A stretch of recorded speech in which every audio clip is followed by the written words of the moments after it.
그때 예수님께서 고향에 가시어 회당에서 사람들을 가르치셨다. 그러자 그들은 놀라서 이렇게 말하였다.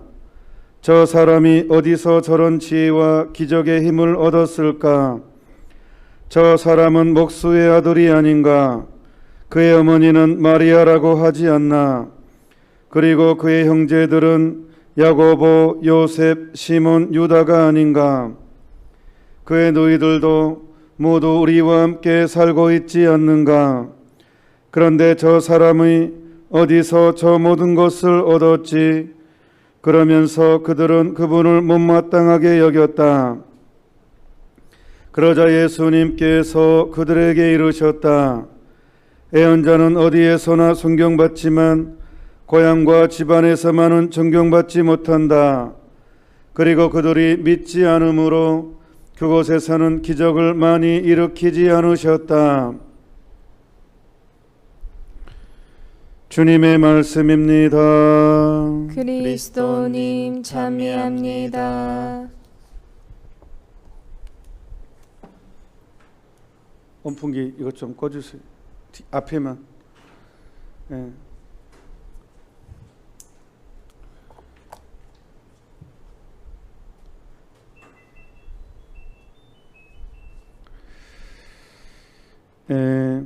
오늘 이냐시오 데 로올라 예수의 설립자이십니다.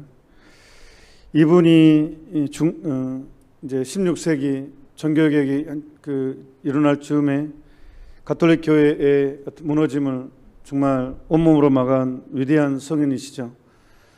근데 이분이 처음부터 열심히 한 것은 아니고 극적인 반전이 있습니다.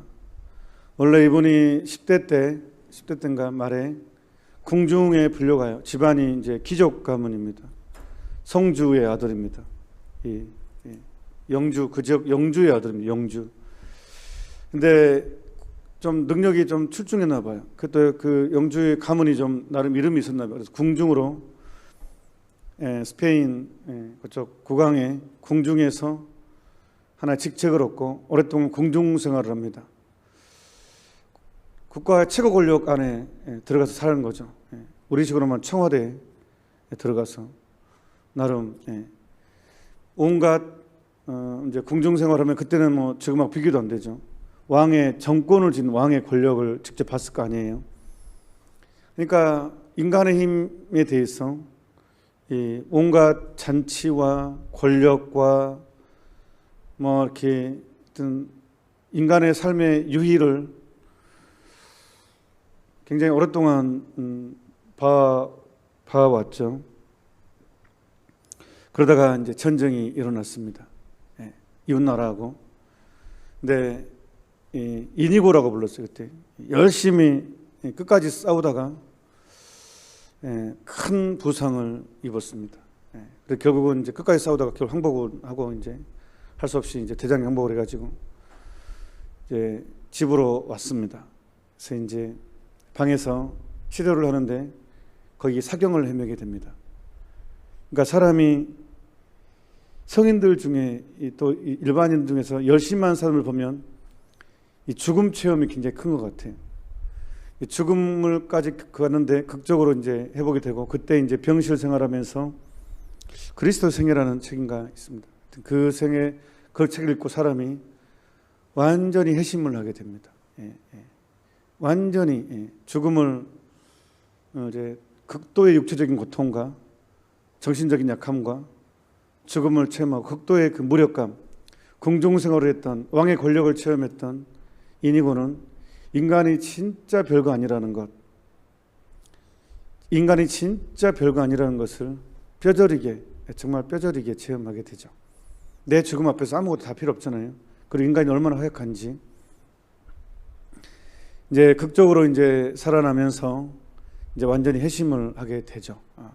완전히 예수 그리스도의 오로지 예수 그리스도만을 위해서 살기로 이제 결심을 하고 그 유명한 몬세랏 지금 수도원인데 거기를 가서 이제 그 칼을 봉헌하고 이제 만데사 공원 동굴로 가서 이제 그 유명한 영신수련도 이제 접고 또 살라만카인가 도시가 거기서 공부도 하고 열심히. 그래서 예수회를 조직해서 교회의 세신에 앞장을 선 위대한 성인이십니다.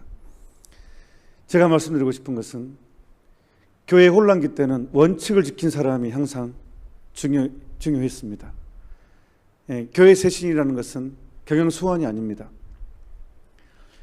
일반 회사를 경영하는 것은 경영수완이 회사의 이윤을 위해서는 경영 플랜을 잘 짜고 프로그램을 잘 짜고 경영수완을 발휘하지만 교회가 세신되는 데는 경영수완이 아니라 성인이 필요합니다.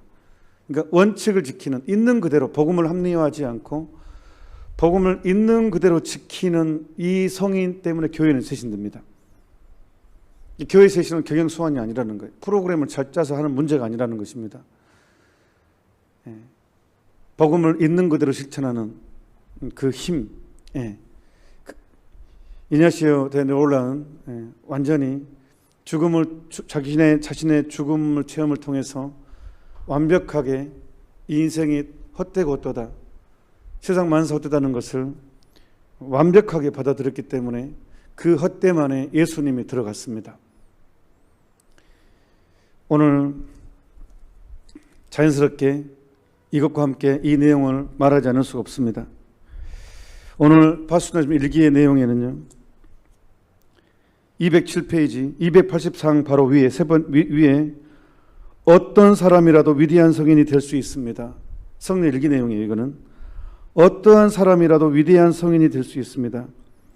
하느님의 은총의 힘이 그만큼 크기 때문입니다. 우리에게 남겨진 일이란 다만 하느님께서 하시는 일에 반대하지 않은 것뿐입니다. 그에 보면 어떤 영혼도 가장 비참한 영혼일지라도 그가 살아있는 동안 절대로 의혹의 먹이가 되지 않도록 해야 합니다. 무슨 뜻이냐면 아무리 죄가 많고 아무리 상처투성이고 아무리 희망이 없어 보이더라도 절대로 의혹의 먹이가 되지 않도록 절대로 의심하지 말라는 거예요. 하느님의 은총 그보다 훨씬 크니까, 우주를 창조하신 분이기 때문에. 그래서 절대로 가장 비참한 영혼일지라도 그가 살아있는 동안 절대로 의혹의 먹이가 되지 않도록 해야 합니다. 어떤 사람이라도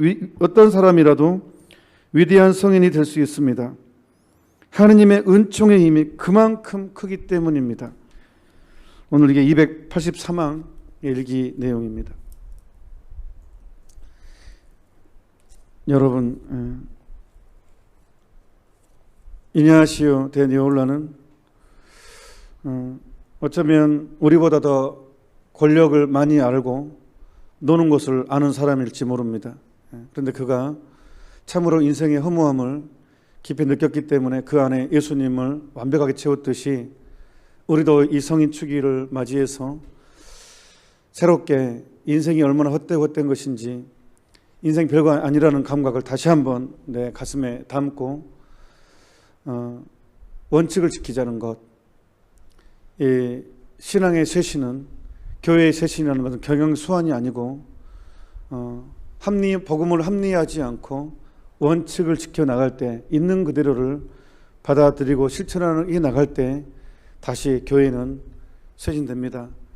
이냐시오 성인은 정말 극적으로, 정말 가장 혼란한 시대에 가장 열심히 사시던 분이십니다.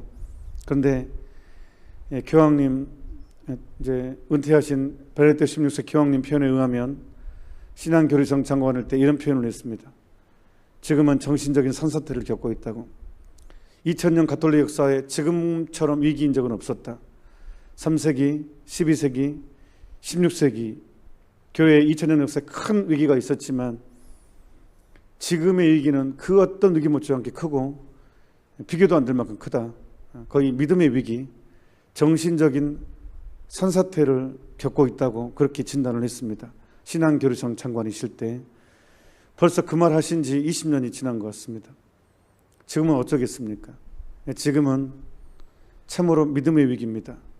성당에 다니는 사람은 엄청나게 많지만 참으로 믿는 사람은 적습니다. 그래도 우리는 끝까지 원칙을 잃지 않고 끝까지 주어진 우리의 길을 격려하면서 갔으면 좋겠습니다. 잠시 묵상합시다. 아멘.